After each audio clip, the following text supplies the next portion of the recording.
Desde la Ciudad Autónoma de Buenos Aires, transmite arinfo.com.ar. Más que una radio. arinfo.com.ar. Más que una radio.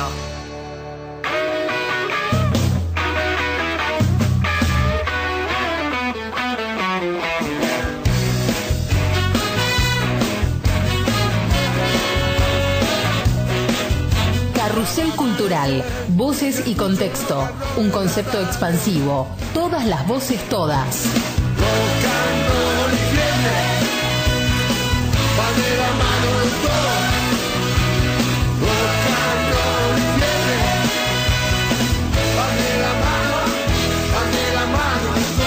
Pensamientos y temas que constituyen y construyen el país. Programa semanal sobre la actualidad, la cultura en el contexto nacional y mundial.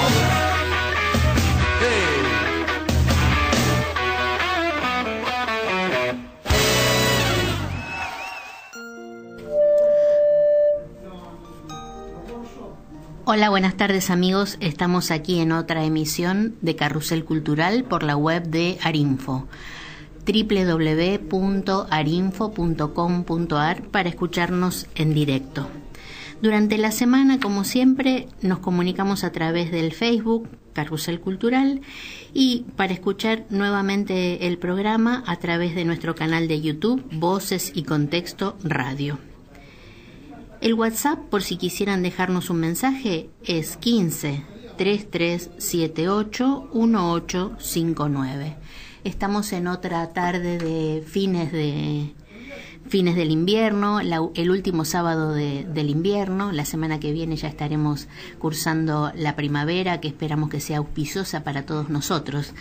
Y hoy tenemos un programa, creo que va a ser muy interesante. Vamos a tener en unos minutos más en comunicación al doctor Rubén Mercado, miembro del Programa de las Naciones Unidas para el Desarrollo.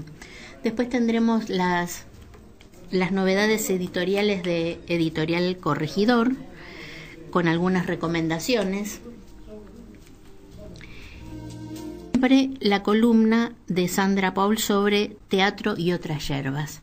Realmente vamos a tener un programa bien variado y también vamos a tener, por supuesto, un tema musical. Esta vez vamos a escuchar a la querida orquesta la orquesta típica de Fernández Fierro en un tema que me parece que va a ser del agrado de todos ustedes. Estamos entonces esperando la comunicación con el doctor Rubén Mercado.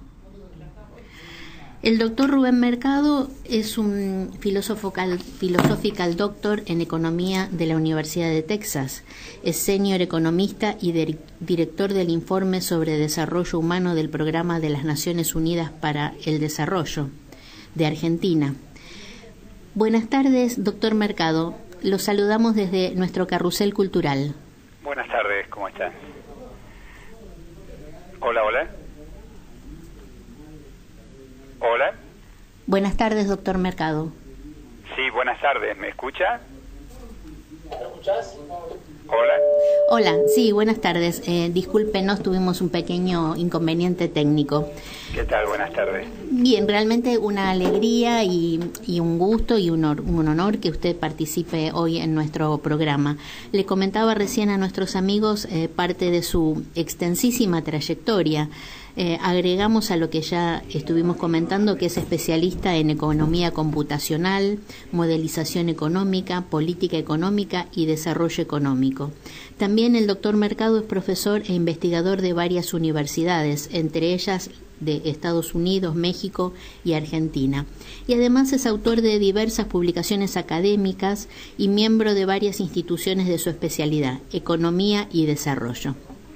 Bueno, por supuesto, doctor, que esta es una apretadísima síntesis, ¿no?, de su larga trayectoria. ¿Cómo está usted? Bien, muy agradecido por esta invitación a compartir los resultados más recientes de nuestro trabajo en Naciones Unidas, ¿no? Así es, comentamos con nuestros oyentes que hace unos pocos meses se editó un trabajo sumamente importante sobre naciones, sobre el informe para el desarrollo Argentina 2030. Así es, este informe es un informe que preparamos periódicamente para todos los países del mundo desde el Programa de Naciones Unidas para el Desarrollo, y en particular este es el que hemos preparado con el equipo de Argentina. El informe se titula Información para el Desarrollo Sostenible, Argentina y la Agenda 2030. Así es. La Agenda 2030 es la nueva agenda de desarrollo que adoptó Naciones Unidas a partir del año 2015 y que se supone va a durar hasta el año 2030. Es una agenda que adoptaron todos los países en la Asamblea General de hace un par de años y que pretende llevar a los países hacia un conjunto de metas y objetivos de desarrollo en los que se dé una articulación virtuosa entre el desarrollo económico, la inclusión social y la protección ambiental, tres grandes dimensiones del desarrollo que no siempre se han articulado o se articulan virtuosamente, sino que muchas veces tienen contradicciones entre sí. Así es. En este caso, bueno, las Naciones Unidas pusieron al frente un plan muy ambicioso que consta de 17 objetivos que abarcan distintas cuestiones económicas, sociales, ambientales e incluso institucionales, y todos los países se comprometieron a trabajar en función de esta agenda. Este informe entonces se concentra básicamente en un principio en hacer un diagnóstico de la situación del desarrollo sostenible de Argentina a nivel económico, social y ambiental, y después en hacer un diagnóstico de la situación de la información con la que cuenta la Argentina para llevar adelante esta agenda. La información en un sentido muy amplio, es decir, cómo está la Argentina en términos de todos los indicadores que se requieren a nivel económico, a nivel social, a nivel y ambiental para medir los progresos de esta agenda, cómo está el sistema estadístico nacional de la Argentina a nivel institucional y a nivel de producción de información, cómo está la Argentina respecto de dos grandes nuevas tendencias en el mundo de la información, que son lo que se llama Big Data o datos masivos y Open Data o datos abiertos. Y finalmente el informe abarca también algunas cuestiones bastante novedosas respecto de lo que se conoce como métodos experimentales para la evaluación de políticas públicas. Entonces es un informe bastante amplio, bastante denso, con mucha información cuantitativa respecto de la situación del país, que esperamos les sea de utilidad no solo a los hacedores de política y a los funcionarios públicos, sino también a la gente del sector privado, al sector académico, a las organizaciones no gubernamentales y a los ciudadanos en general, ¿no? Claro, sí, realmente el informe es sumamente interesante y, bueno, después me gustaría que, digamos, desagregáramos algunas de las informaciones que usted nos acaba de enumerar, ¿no? Pero yo le quisiera preguntar específicamente cómo se articula el organismo de las Naciones Unidas para el Desarrollo con las políticas públicas. Yo sé que es un organismo de consulta y de consejo para los países. ¿Cómo se establece ese puente entre los trabajos del PNUD y los distintos gobiernos? Sí, cómo no, ya se lo comento, una cosita que me olvidé. Este informe, si bien es un libro bastante grande impreso, también se puede bajar gratuitamente de la página de internet del Programa de las Naciones Unidas para el Desarrollo. Si uno entra a www.ar.undp.org,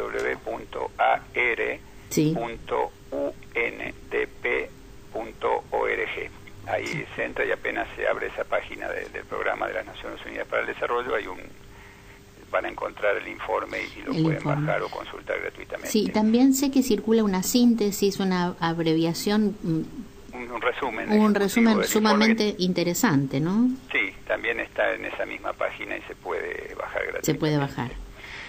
Bueno, respecto de su pregunta, el PNUD o PNUD, como lo conocen muchas personas, que quiere decir Programa de las Naciones Unidas para el Desarrollo, está instalado en la Argentina ya hace muchos años. Es un programa que tiene distintas áreas de colaboración con el Estado argentino, algunas áreas que tienen que ver con el asesoramiento para la definición de políticas de desarrollo del mediano y largo plazo del país, un área que tiene que ver con la ejecución de programas y proyectos concretos con el Estado argentino, y un área de operaciones que hace una serie de trabajos de soporte a las áreas de programas y de políticas, ¿no? nosotros generamos lo que llamamos productos de conocimiento, como este informe y otros reportes y publicaciones periódicas o libros que sacamos sobre distintas cuestiones temáticas que tienen que ver con temas de economía, temas de género, temas sociales, etcétera. Y también el PNUD tiene algunos proyectos importantes de colaboración con el gobierno a nivel de cuestiones ambientales, a nivel de áreas de gobernabilidad democrática y fortalecimiento institucional de distintos ministerios o gobiernos provinciales, etcétera, a nivel de desarrollo inclusivo, que tiene que ver con proyectos, por ejemplo, de comedores escolares o proyectos que tienen que ver con áreas atinentes a la salud o la educación, etcétera. Eso es muy amplia el espectro de intervención que tiene este programa de Naciones Unidas en Argentina, cuya principal contraparte, aunque no la única, es el Estado Nacional, independientemente de los gobiernos de turno, pero también tenemos mucha actividad a nivel académico, con redes universitarias, a nivel de organismos no gubernamentales, a nivel de derechos humanos, etcétera, etcétera. Es bastante amplia nuestra área de colaboración con el gobierno nacional, claro, y con la Argentina en general. En general, claro. También sé que se ha hecho una reunión para poder concretar un financiamiento de esta Agenda 2030 entre la ONU, PNUD y el Grupo de los 20. Bueno, en eso se está trabajando, efectivamente, porque una de las principales cuestiones que tiene que ver con esta agenda es cuánto cuesta y cómo se financia para todos los países del mundo. Estamos hablando de magnitudes muy, muy importantes de dinero. En ese sentido, ha habido hace un tiempo una reunión en Addis Abeba, que fue una reunión para discutir la arquitectura y la orientación del sistema financiero internacional y cómo ponerlo en función de las necesidades del desarrollo.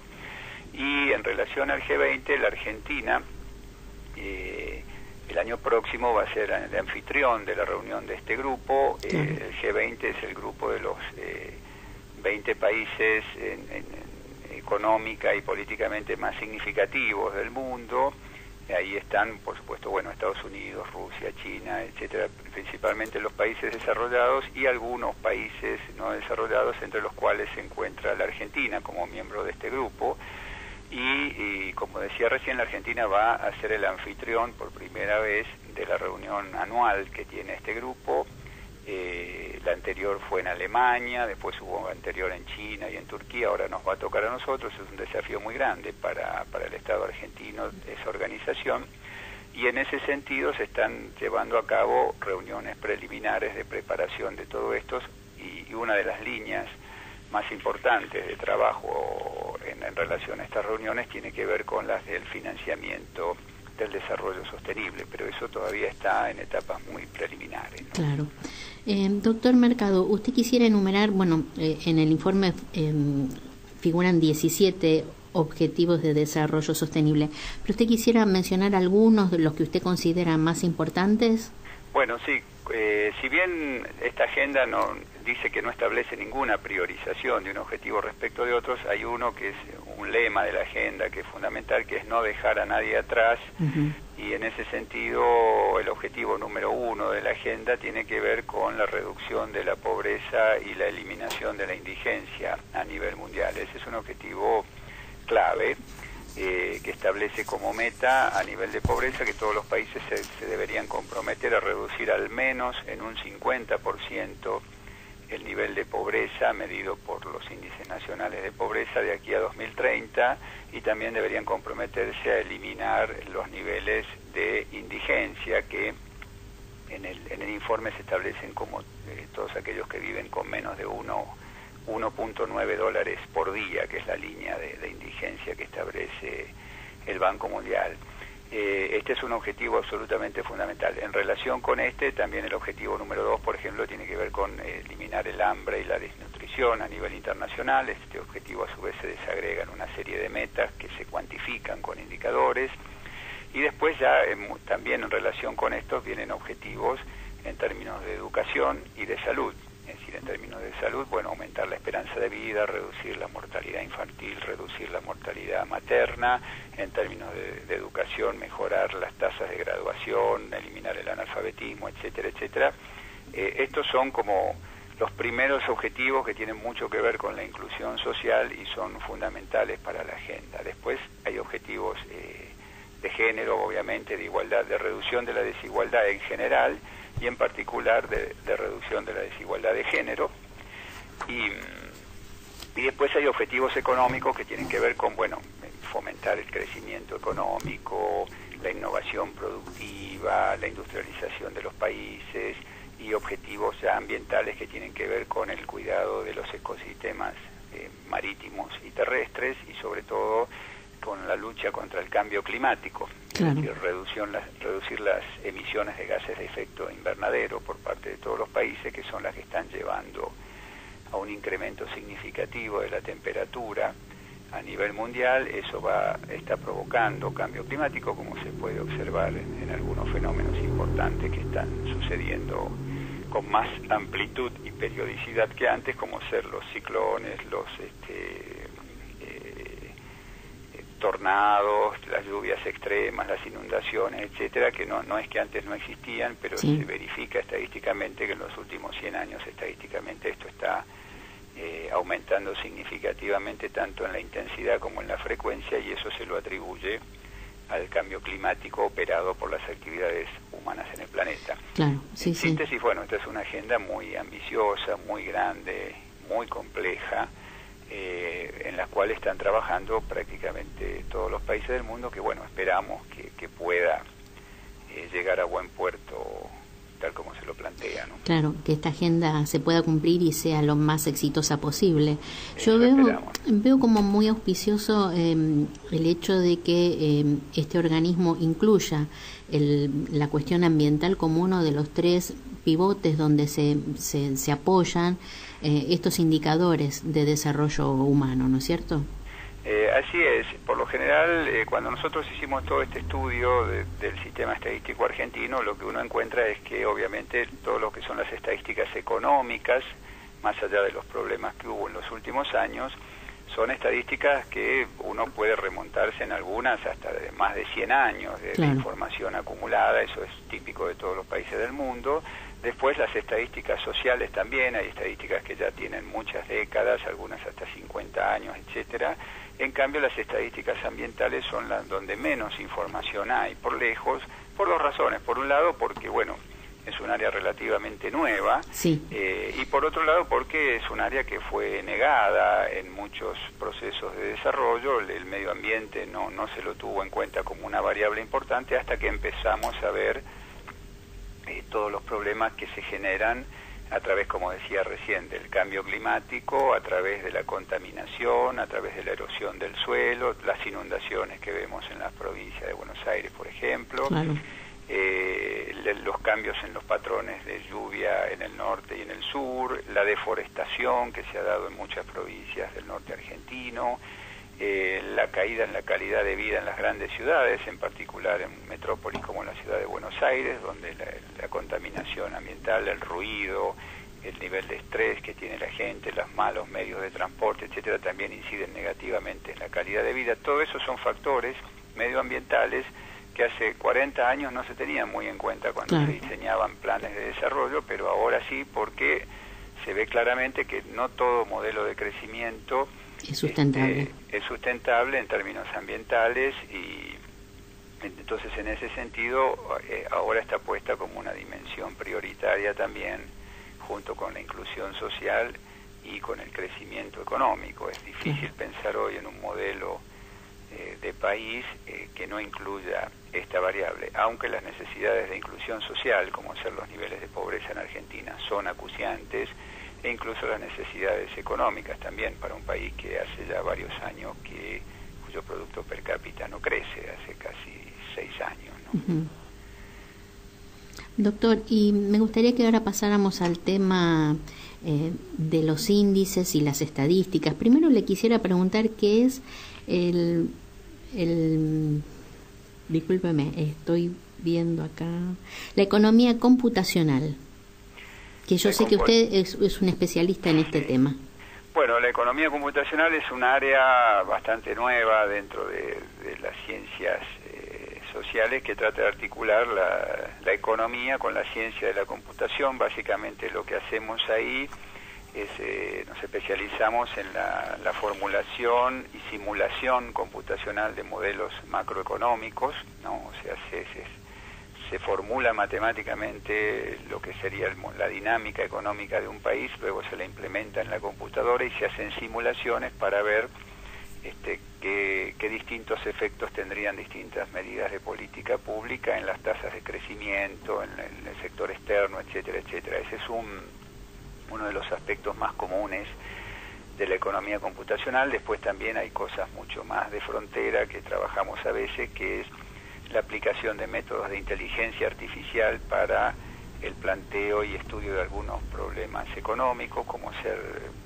tecnologías que se llaman de redes neuronales artificiales o de algoritmos genéticos que sirven para también simular distintos procesos de interacción económica, de sectores económicos, de comportamiento de grupos de individuos, etcétera, y donde se hacen experimentos a nivel de laboratorios computacionales. Es un campo muy amplio, pero desde el punto de vista de las políticas públicas lo que más se usa son los modelos computacionales que sirven para hacer experimentos que de otra forma no podrían llevarse a cabo porque, bueno, claro, uno no puede hacer un experimento con todo un país, digamos, ¿no? Ver qué sucede si reducimos el déficit fiscal o lo ampliamos, si tocamos la tasa de interés, si cambiamos la estructura impositiva. Eso uno no lo puede hacer como haría en un pequeño laboratorio.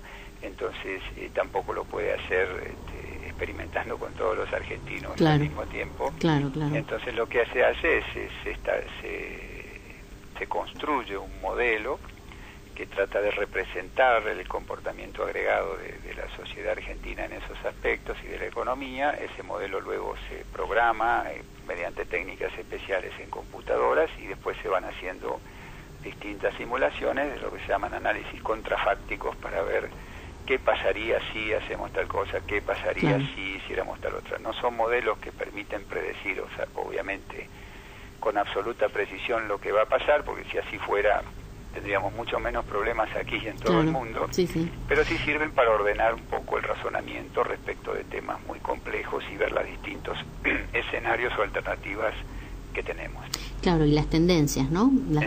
Las tendencias posibles. Doctor, y con respecto a este tema que es fundamental en el informe, que es las estadísticas y los índices y los indicadores, la pregunta es, ¿qué lugar ocupa el INDEC? ¿Qué instrumentos se utilizan aparte del Censo Nacional y la encuesta permanente de hogares para la recolección de datos? Bueno, el INDEC ocupa un lugar central, eso se estudia en el informe en particular en un capítulo que se denomina, es sobre el Sistema Estadístico Nacional. Sí, el INDEC es el centro rector de este sistema estadístico, que es mucho más grande que el INDEC. Es el Sistema Estadístico Nacional, abarca todas las direcciones provinciales de estadística, abarca las direcciones de estadística de los distintos ministerios, como el Ministerio de Economía, el de Salud, el de Educación, etcétera. Abarca los institutos estadísticos de las Fuerzas Armadas, en fin, de empresas públicas. Hay muchísimos actores dentro de ese sistema que gira en torno al INDEC. Lo interrumpo. ¿Estas instituciones que usted acaba de enumerar también generan datos estadísticos, generan indicadores? Sí, exactamente. Por ejemplo, todas las estadísticas de salud de la Argentina, de mortalidad, natalidad, mortalidad infantil, de esperanza de vida, etcétera, todas esas las genera el Ministerio de Salud. Después, el Ministerio de Educación genera casi todas las estadísticas educativas, es decir, de calidad de la educación, matriculación en primaria, secundaria, analfabetismo, etcétera, etcétera. Después hay muchas estadísticas económicas que salen del Ministerio de Hacienda o el Ministerio de Finanzas, que luego se las reportan al INDEC. Y, por ejemplo, el Ministerio de Ambiente también genera casi todas las estadísticas o recopila casi todas las estadísticas ambientales que se producen en distintos lugares del país. El INDEC fundamentalmente hace muchísimas cosas, pero dos de las más importantes que hace para nosotros son obviamente los censos nacionales de población y las encuestas permanentes de hogares, que son relevamientos representativos del comportamiento de la población respecto de una serie de variables económicas y sociales que se hacen unas 4 veces al año y que son un insumo muy importante para la investigación económica y social.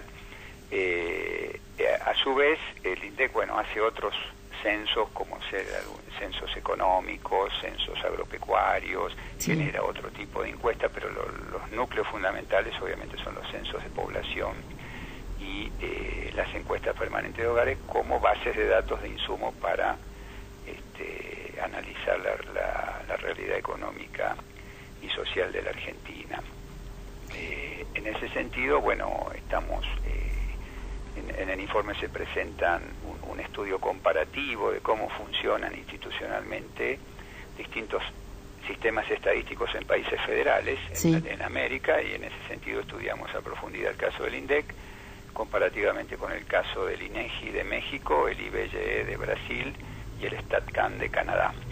Y ahí ese es un trabajo muy interesante para ver cómo contrastan las distintas formas de gobierno que tienen estos institutos. Algunas son más participativas que otras, algunos tienen consejos de expertos, otros no, algunos dependen directamente del Poder Ejecutivo, mientras que otros tienen intervención del Poder Legislativo y de otras áreas estatales y académicas. Eso es también como una contribución nuestra para la discusión de cuál sería la mejor forma institucional que debería tener el sistema estadístico argentino, entre otras cosas. Claro, porque el informe hace justamente un subrayado de la necesidad de contar con estadísticas confiables y compatibles, que tengan compatibilidad entre los distintos organismos que hacen recolección de datos, ¿no es cierto? Sí, ese es un problema que encontramos muchas veces, que a veces existen distintas recolecciones estadísticas o bases de datos que hacen un mismo fenómeno, pero las hacen distintos organismos con distintas metodologías, distintas frecuencias, entonces se hace muy difícil integrar toda esa información, claro, que queda como muy fragmentada, y eso nos limita el conocimiento de la realidad del país, ¿no? Claro, claro. Doctor, ¿y participan también organismos privados, empresas, instituciones, universidades, etcétera, en la confección de estos datos estadísticos? También, sí, aunque fundamentalmente nosotros nos manejamos con estadísticas oficiales, uh-huh, ¿no? Porque nuestras relaciones con los estados nacionales, hay algunas estadísticas que son a tomar en cuenta, que son producidas, por ejemplo, por universidades, como son ciertos índices de la Universidad Católica, que se ha popularizado mucho últimamente. Claro, por ejemplo, el Observatorio Social de la Universidad Católica Argentina, que dirige Agustín Salvia, produce una serie de estadísticas alternativas, tanto de pobreza como de otras dimensiones sociales, que nosotros tenemos muy en cuenta. La Universidad de Itela produce el índice de confianza del consumidor. Hay otras universidades que producen incluso sindicatos como la CTA y su centro de estudios Cifra, que produjo también una serie alternativa de pobreza cuando uh-huh, esa serie estaba cuestionada.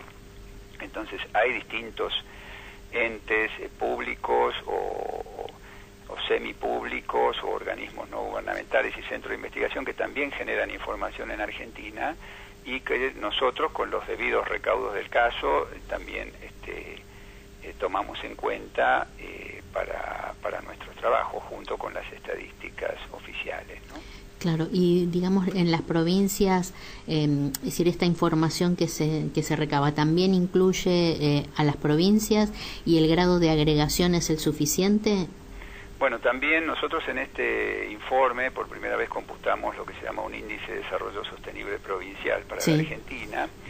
Este es un índice pionero a nivel metodológico y de su estimación, y el problema que se encuentra uno en Argentina es que, la información a nivel de provincias es mucho menor que la existente a nivel nacional, es decir, agregada nacionalmente, y es muy heterogénea la situación también. Hay provincias que tienen sistemas de información bastante desarrollados y otras donde prácticamente hay muy poca información, tanto de la dimensión ambiental como la social como la económica. La Argentina es un país que aún hoy todavía no tenemos para todas las provincias un cálculo del Producto Bruto Geográfico, claro, por ejemplo, que es algo bastante elemental, y así sucede con muchas otras variables, ni hablar con las variables ambientales.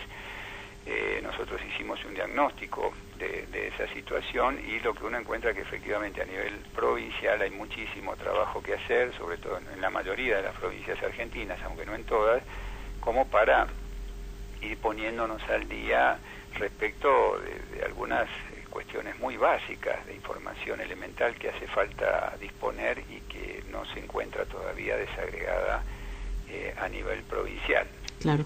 Para local también sé que uno de los problemas es el presupuesto un poco exiguo que tiene Argentina en este tema, ¿no? Bueno, efectivamente, la heterogeneidad provincial en términos de producción de información se refleja en una gran heterogeneidad a nivel presupuestario, pero a nivel de Argentina nosotros hicimos un estudio comparativo del presupuesto del INDEC con el del IBGE de Brasil, el INEGI de México y el StatCan de Canadá, y nos da que el presupuesto per cápita del INDEC en Argentina, per cápita es en relación a la población del país, ¿no? Sí.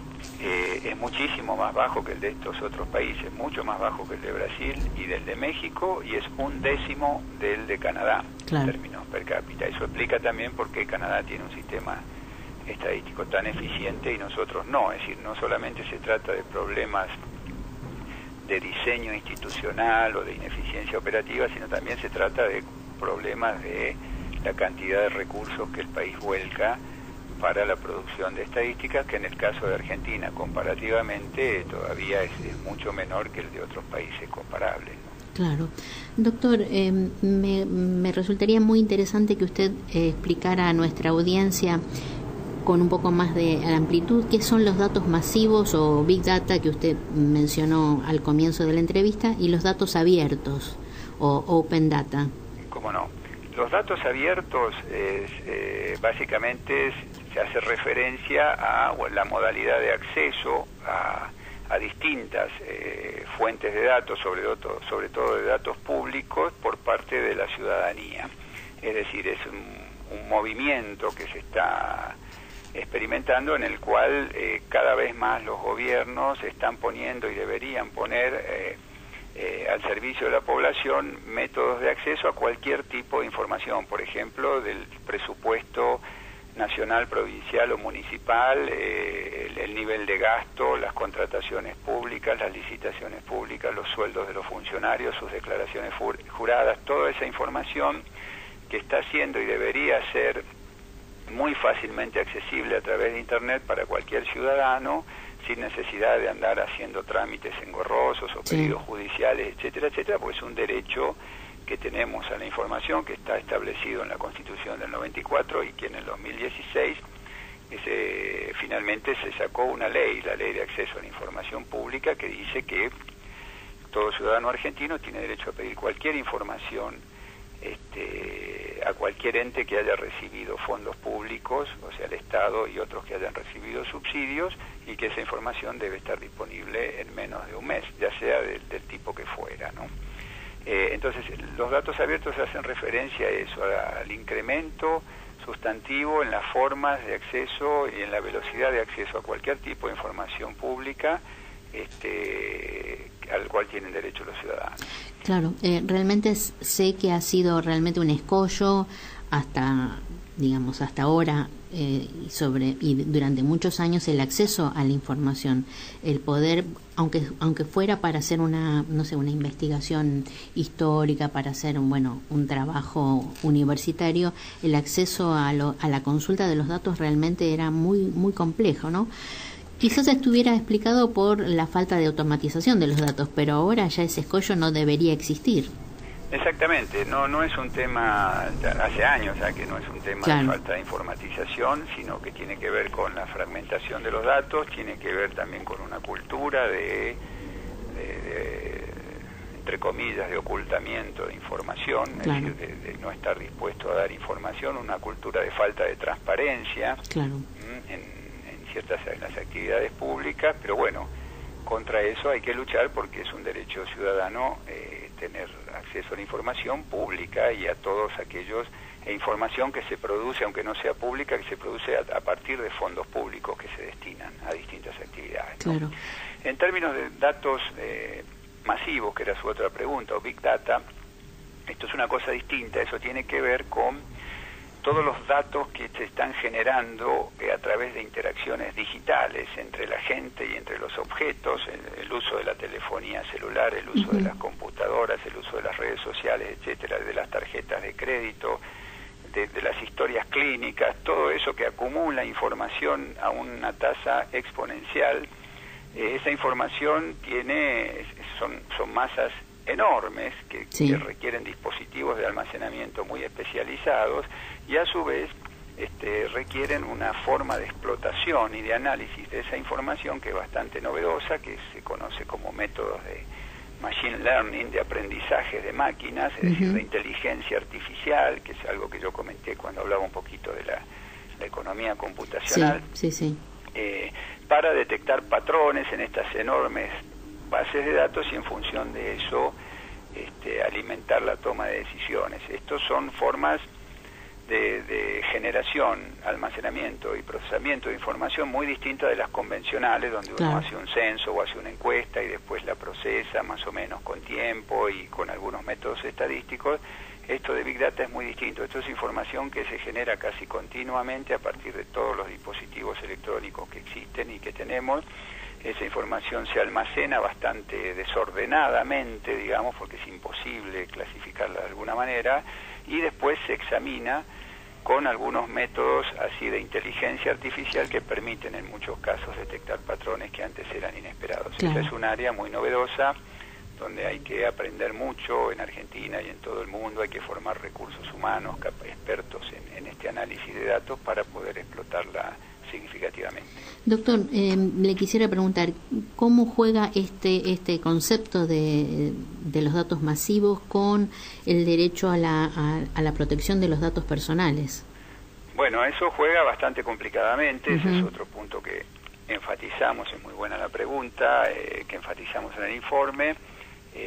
Hay un tema que es el tema de la protección de la información privada y el derecho a la privacidad, que está permanentemente cuestionado por la expansión de este tipo de tecnologías y donde por lo general no somos muy conscientes ni de nuestros derechos ni de lo que está sucediendo. Entonces eso ahí queremos nosotros también llamar la atención en términos de que hace falta legislar y construir instituciones fuertes que protejan a los ciudadanos en términos de su derecho a la privacidad, porque prácticamente hoy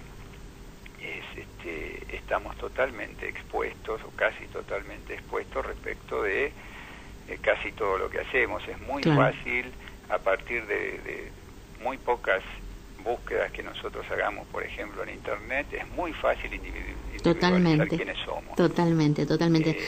Doctor, y por último, le quisiera preguntar, ¿quién haría o quién hace esta recolección de datos masivos y dónde se aloja esa información? Bueno, porque me imagino que es un volumen de información fabuloso, ¿no es cierto? Sí. La recolección en realidad se hace casi espontáneamente. Por ejemplo, nosotros utilizamos WhatsApp, por decir algo, ¿no? Toda la gente se comunica. Bueno, todos esos mensajes van a la base de datos de WhatsApp. Todas las búsquedas que nosotros hacemos por Google en Internet, absolutamente todas las teclas que nosotros apretamos en las búsquedas que hicimos van a las bases de datos de Google, ¿sí? Sí. Incluso todos los llamados telefónicos que hacemos por celular, etcétera, quedan registrados en una base de datos, día, hora, momento, localización geográfica. Todos los viajes que hacemos en auto quedan registrados por el GPS, por ejemplo, si tenemos activo el GPS, o incluso el teléfono, no hace falta. Entonces, incluso la SUBE.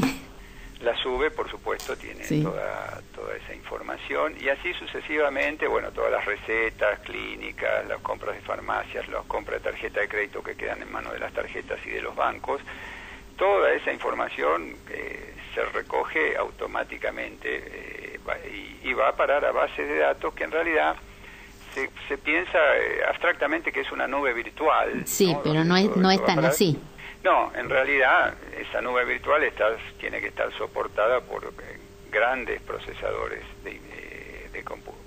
son enormes computadoras, digamos, para hablar sencillamente, que están localizadas en distintos lugares del mundo. Hay muchísimas en distintos desiertos en Estados Unidos, pero también en otros países, donde, bueno, es muy difícil decir dónde un dato de la nube, en qué momento, dónde está, pero esa nube concretamente tiene dispositivos de hardware, es decir, de fierros concretamente, que la están soportando, no es que está en el aire. En el éter, como se decía antes. Exactamente.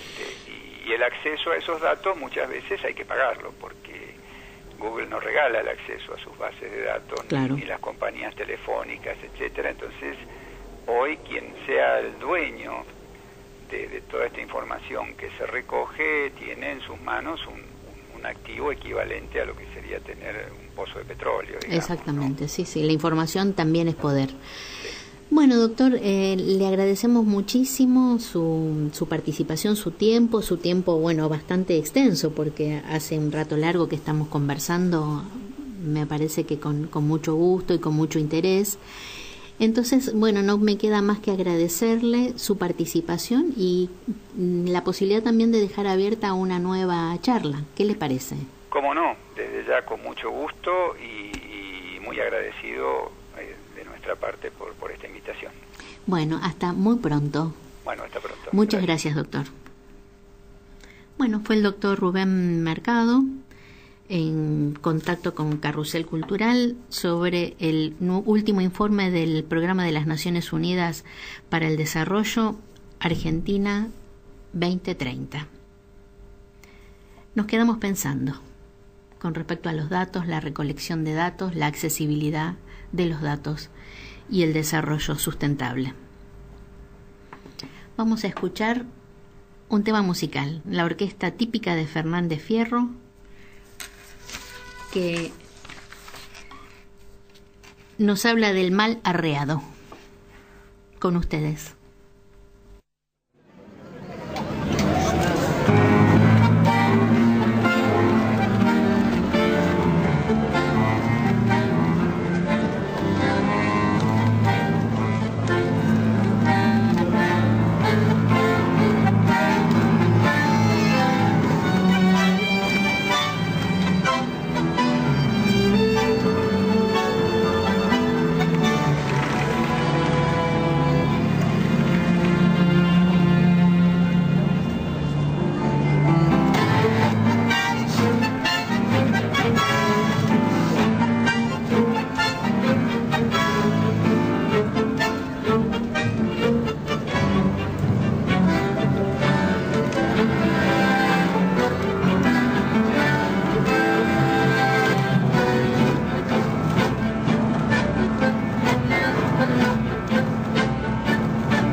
Bueno, estamos en comunicación nuevamente con nuestra querida amiga Sandra Paul y nos va a traer las novedades de teatro y otras yerbas. ¿Cómo está, Sandra?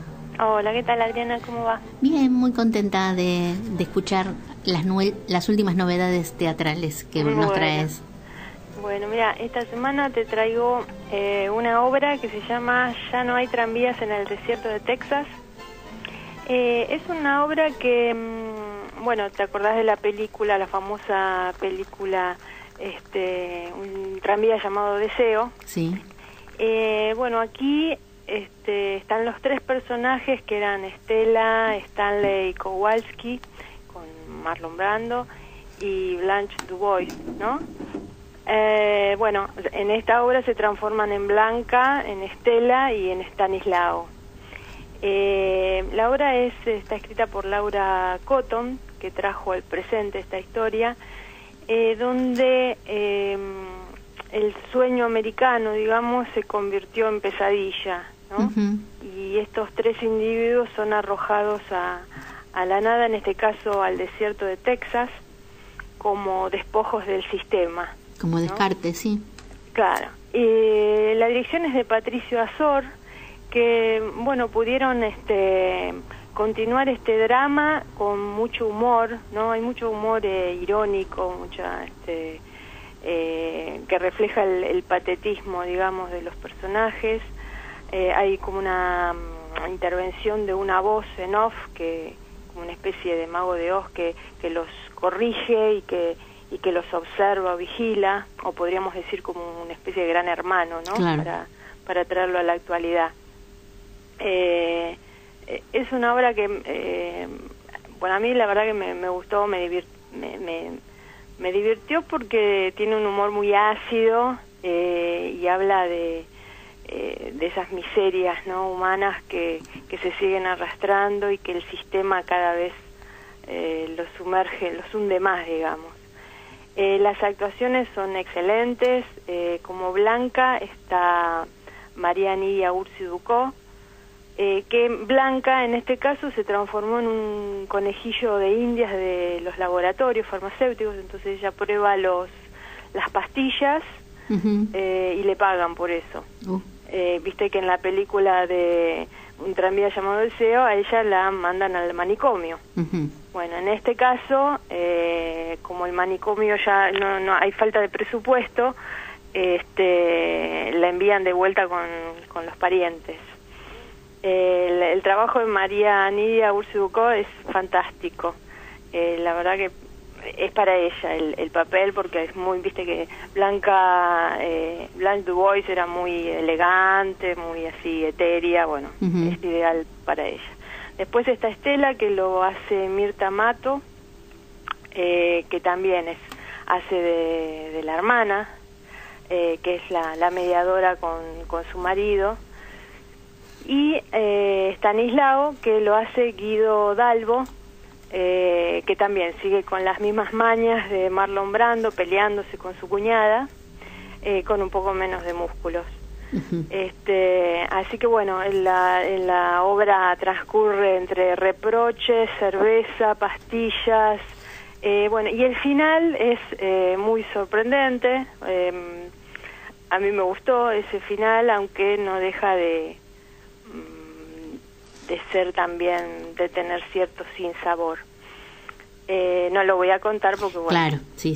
Así se sorprenden como me sorprendí yo al final. Uh-huh.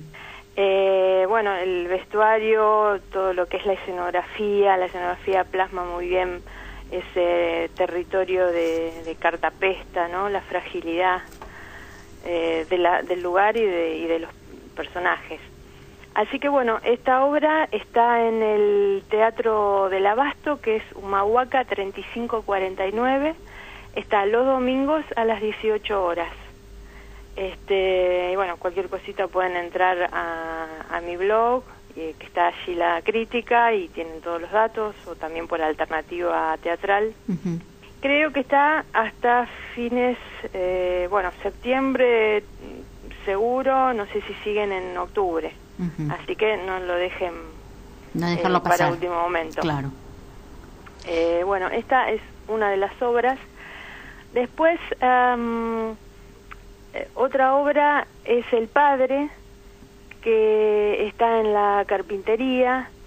Es una obra de August Strindberg, uh-huh, que es considerado uno de los escritores más importantes de Suecia. Y él tenía una particularidad, era tan misógino como progresista, ¿no? Conceptos antagónicos. Sí, contradictorio, claro. Pero bueno, eso lo pudo plasmar, digamos, en su obra, ¿no? Las contradicciones humanas, justamente. El padre, a pesar de esa misoginia, justamente, yo lo vi así, es un claro testimonio de la situación de la mujer en Suecia a finales del siglo XIX. El sometimiento que había a la autoridad del marido, la imposibilidad de negociar o decidir respecto a la situación de los hijos, ¿no? Su educación o el futuro de ellos, porque la ley ampara, o sea, la ley le daba toda la patria potestad. La patria potestad al padre, él era el que decidía. Una vez que la mujer se casaba perdía los derechos. Sí. Y bueno, en la obra justamente aquí se trataba la pelea del padre y de la madre, que tiene dos lecturas. Por un lado, podemos tomarlo como victimizando al padre, en el sentido de que es objeto de la manipulación y de la maldad femeninas. Él vive con la suegra, con la mujer, con la hija y con la nana. Pero bueno, la mujer es como que manipula toda la situación de tal manera que lo quiere volver loco a él, que finalmente lo logra. Y una de las claves es que le inocula la duda sobre la paternidad. Ahí es donde a él se le viene el mundo abajo, ¿no? Porque él había construido toda su vida en una estructura donde su hija era su hija y no había lugar a dudas. Claro. La ley dice que la mujer después, los hijos que vienen después del matrimonio son del padre, y él no dudaba de su mujer y de repente ella le hace eso. O sea, por un lado tenemos esa visión que decimos, uy, pobre hombre, cómo está siendo manipulado. Y por el otro lado, la otra lectura que hice fue el tema de la violencia simbólica contra la mujer, en el sentido de que ese sistema paternalista, que este hombre, que es un ex capitán del ejército, un científico renombrado, no cuestiona, sino que él aprovecha ese poder que la ley le otorga. Claro. Entonces, en este sentido, bueno, tiene mucha vigencia y delata de alguna manera lo poco que se ha avanzado en estos 2 siglos, ¿no? Porque sigue habiendo esa imposición del sistema paternalista, si bien la ley no es esa, sí.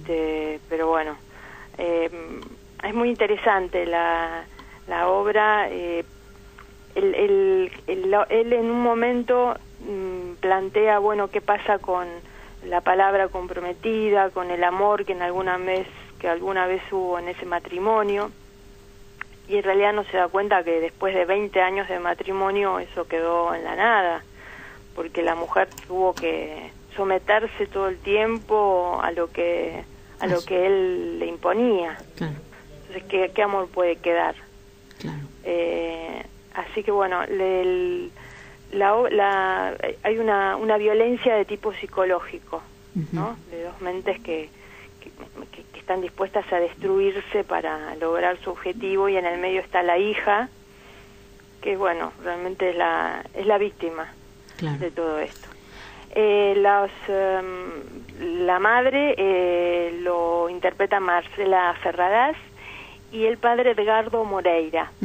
Realmente es impecable la interpretación, y está acompañado por un elenco también muy bueno: Ana María Castel, Enrique Dumont, Luis Gasloli, Denis Gómez Rivero, Santiago Molina Cueli, que acompañan muy bien a los protagonistas. Y el director es Marcelo Velázquez, que ha hecho una apuesta muy original, este clásico, con una escenografía que es como una especie de encrucijada.